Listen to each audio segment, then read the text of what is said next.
దీపం ఉండగానే ఇల్లు చక్కబెట్టుకోవాలి. ఈ మాటను నేను మొదటిసారి విన్నప్పుడు నాకు పెద్దగా అర్థం కాలేదు. కానీ ఇది నాకు అనుభవంలోకొచ్చింది. అసలేం జరిగిందంటే చెప్తాను.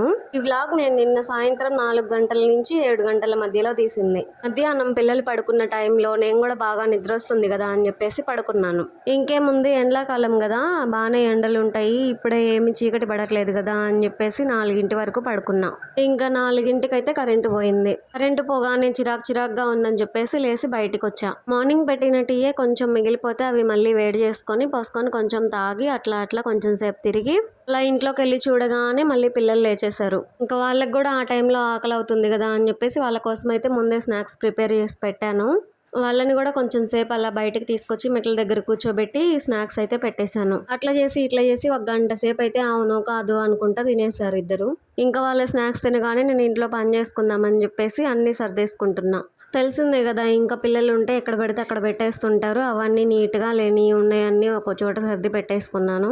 ఇవి సర్దేటప్పుడే సడన్గా అనుకోకుండా పెద్ద గాలి, పెద్ద సౌండ్లు. వర్షం అయితే ఏం లేదు కానీ గాలి అయితే ఫుల్గా దోలుతుంది. అప్పటికప్పుడే మబ్బులు కమ్ముకొచ్చేసినట్టు చీకటి పడిపోయినట్లు అనిపించింది. ఇంకా కరెంటు కూడా లేదు, అంతా చీకటిగా ఉంది. ఇల్లంతా కూడా ఒక్క లైటే ఉంది.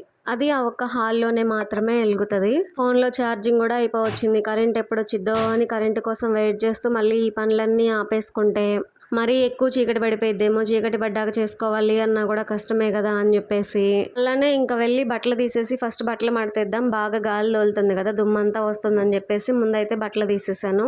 ఇంక ఈ బట్టలు మడత పెడుతుంటే మా పిల్లలు అయితే పొద్దుగూకులు చీకటిగా ఉందని చెప్పేసి గాలి తోలుతుందని చెప్పేసి అక్కడక్కడే తిరుగుతున్నారు. ఒక పని చేసుకుంటుంటే ఇంకో పని ఎక్స్ట్రా పెడుతూ ఉంటారు. ఒక పనికి 2 పనులు. అస్సలు ఖాళీగా ఉండనివ్వరు. ఏదో ఒకటి కొట్టుకుంటారు, అరుచుకుంటారు, ఏడిపించుకుంటారు, మళ్ళీ అంతలోకే నవ్వుకుంటారు, అంతలోకే ఏడుస్తుంటారు. ఉన్నది 2 చిన్నపిల్లలే అయినా వీళ్ళ పంచాయతీలు తీర్చలాకే సరిపోతుంది టైం అంతా. ఇంక ఈ బట్టలు మడత పెట్టడం అయిపోయిన తర్వాత ఒకదాని తర్వాత ఒకటి అన్ని పనులు చేసేసుకుందామని.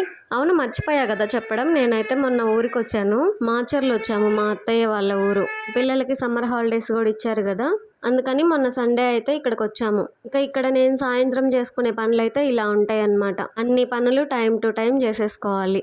ఇంకా కరెంట్ లేదు, పైగానేమో బాగా గాలి తోలుతుంది, వర్షం పడేలా ఉంది. మళ్ళీ ఈ పవర్ ఎప్పుడు వస్తుందో లేదో, మళ్ళీ చీకటి పడితే ఈ పిల్లలు ఏడుస్తూ ఉంటారు అని పనులైతే హడావిడిగా గబగబా చేసేసుకుంటున్నా. కసువులు ఉడ్చేటప్పుడు కూడా గాలి అయితే ఎత్తిపోస్తుంది. ఓ పక్క ఊడుస్తుంటే ఓ పక్క ఎనికి వెళ్తుంది కసువు అంతా. అలానే ఇంక ఈ గాలికి పనులన్నీ కూడా డబల్ పనులు అయిపోయినాయి. ఇందాల దీపం ఉండగానే ఇల్లు చక్క పెట్టుకోవాలి, అప్పుడు నాకు అర్థం కాలేదు, ఇప్పుడు అనుభవంలోకి వచ్చింది అన్నాను కదా. ఏంటంటే రోజు 7 దాకా వెళ్తురుగానే ఉంటుంది, బయట ఎండగా ఉంటుంది కదా అని చెప్పేసి రోజు 5 అట్లా స్టార్ట్ చేసుకునేదాన్ని పనులు. ఇంకా నిన్న కూడా అంతే చేసుకుందాంలే అని చెప్పేసి ఆ టయానికి స్టార్ట్ చేస్తే ఏముంది, గాలి చీకటి పడుతుంది, ఈ పనులన్నీ అవుతాయో లేదో, కరెంటు పోయింది. ఇంకా ఆ సిచ్యువేషన్లో నాకు అట్లా అనిపించింది.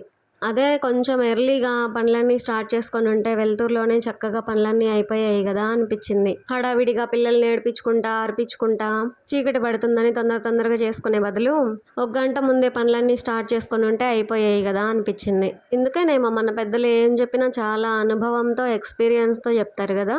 వాళ్ళ వయసుకి వాళ్ళ అనుభవం మొత్తం యాడ్ చేసుకొని ఇలా ముందుగానే జాగ్రత్తలు చెప్తూ ఉంటారు.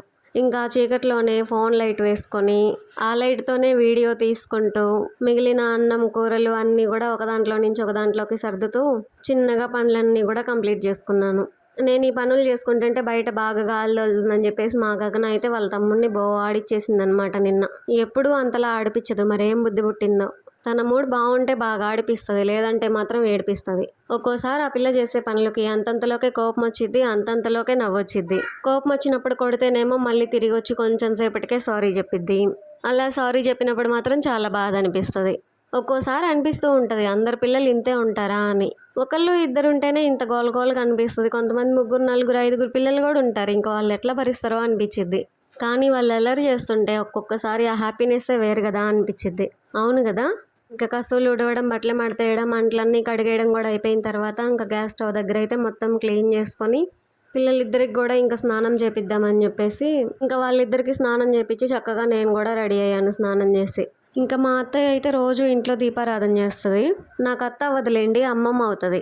ఏ టైం అయినా సాయంత్రం అయితే అమ్మమ్మ ఖచ్చితంగా దేవుడి దగ్గర దీపం పెట్టిద్ది. ఇంకా మేముంటే సాయంత్రం పూట ఎర్లీగా స్నానం చేసి మేమే దీపం పెట్టేస్తాం దేవుడి దగ్గర. ఇంకా నాకు ఈ పనులన్నీ అయిపోయి నేను రెడీ అయ్యేసరికి దగ్గర 7 అయింది. ఇంకా ఫస్ట్ అయితే బియ్యం కడిగి పెట్టేశాను. అన్నం ఉడుకుతూ ఉంటుంది కదా, 7:30 కల్లా మళ్ళీ పిల్లలు ఎర్లీగా తినేస్తారు అని చెప్పేసి. గాలి బాగా వచ్చింది కదా, ఈలోపే మళ్ళీ అమ్మమ్మ కూడా దుమ్ము దుమ్ముగా ఉందని చెప్పేసి మళ్ళీ ఒకసారి తుడిసింది వండలు మొత్తం. గాలి వల్ల దుమ్మంతా ఇంట్లోకి రావడం వల్ల చేసిన పనే 2 సార్లు చేసుకోవాల్సి వచ్చింది నిన్న. ఇలాంటప్పుడు భలే చిరాకు అనిపిస్తుంది కదా. ఇంకా నేను పూజ చేద్దామని చెప్పేసి నిన్న పెట్టిన కుందులు పూలు అవన్నీ తీసేసి మళ్ళీ దీపం పెట్టి పూలు పెట్టేశాను.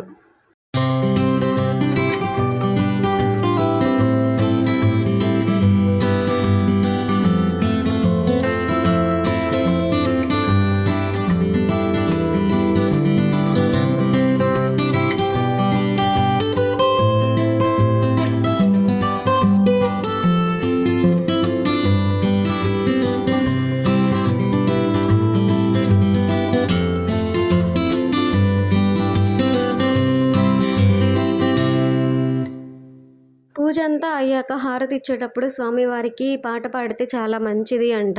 శ్రేయఃకాంతాయ కళ్యాణ నిధయే నిధయేర్దినాం శ్రీ వెంకట నివాసాయ శ్రీనివాసాయ మంగళం. నేను ఈ మధ్యనే తెలుసుకున్నాను ఇలా పాడితే మంచిది హారతి ఇచ్చేటప్పుడు అంటే, అందువల్ల ఇది నేర్చుకున్నాను. కొంచెమే కదా, బాగుంది అనిపిస్తే మీరు కూడా నేర్చేసుకోండి. నిత్య దీపారాధనకి బాగుంటుంది పాడుకోవడానికి అప్పటికప్పుడు. ఇంతేనండి నిన్నటి వ్లాగ్. ఇక్కడి వరకు వచ్చారు కదా, చిన్న లైక్ ఇచ్చి సబ్స్క్రైబ్ చేసేయండి. మరెన్నో మంచి వీడియోస్